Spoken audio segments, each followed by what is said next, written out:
Happy Holi. আজকে আমি তোমাদেরকে দেখাবো 2024-এর হোলির কিছু স্পেশাল মুড। দেখো, তোমরা টাইটেল আর থাম্বনেল দেখেই বুঝতে পারছো যে ব্লগটা খুব ইন্টারেস্টিং হবে। যদি চ্যানেলে প্রথম হয়ে থাকো অবশ্যই চ্যানেলটি সাবস্ক্রাইব করে পাশে থেকে। দেখো, তোমরা তো সবাই জানো যে দোলের আগের দিনকে চাঁচর হয়, মানে ন্যাড়া পড়া। তাই ভাবলাম আজকে আমরা বাচ্চারা মিলে চাঁচর করবো, তাই সবকিছু রেডি করে নিয়ে চলে আসলাম মাঠের দিকে। আর দেখো এটা কত সুন্দর লাগবে জ্বলতে। তারপরের দিন সকাল সকাল ঘুম থেকে উঠে দেখি পাড়ার সব ভাইরা রং মাখাতে আসছে, আর এইদিকে ওরা খেলাও শুরু করে দিয়েছে। আর দেখো, এদের দিকে দেখে একটা কথাই মনে পড়ছে, যখন এদের মতো ছোট ছিলাম তখন পাড়ার সব দাদারা আমাদের দিকে বাঁদর রং মুখে এসে তারপরে দোকান থেকে আবির এনে সেটাকে ভালো করে সাজিয়ে রেখে দিলাম পুজোর কাছে। আর এবারে আমাদের পুজো অনেকটা দেরি করেই আছে, তারপরে বড়দের আশীর্বাদ নিয়ে বেরিয়ে পড়লাম রং। তারপরে ভাইপো আসতে আমরা যাবো বড় মাঠে, কারণ কি ওইখানে আজকে হোলির সাথে সাথে ডান্সেরও ব্যবস্থা করা হয়েছে।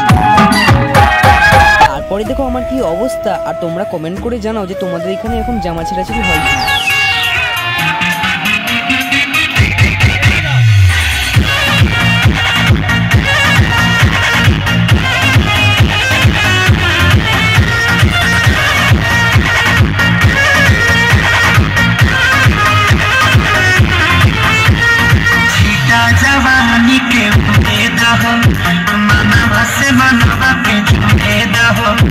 তারপরে হঠাৎ দেখি এদের সঙ্গে দেখা, আর এদের সঙ্গে দেখা হলে কিছু ছবি আর ভিডিও তুলবে না হতে পারে, তাই এদের সঙ্গে ছবি ভিডিও তুলেই দেখি ওইদিকে বাঁদর রং দিয়ে রং খেলছে। আর এই বাঁদর রং যার গালে লাগাবে তার গালে 7 থেকে 8 দিন দাগটা রয়েই যাবে। তারপরে দুপুর হতেই চলে আসলাম পাশের গ্রামের গান শুনতে।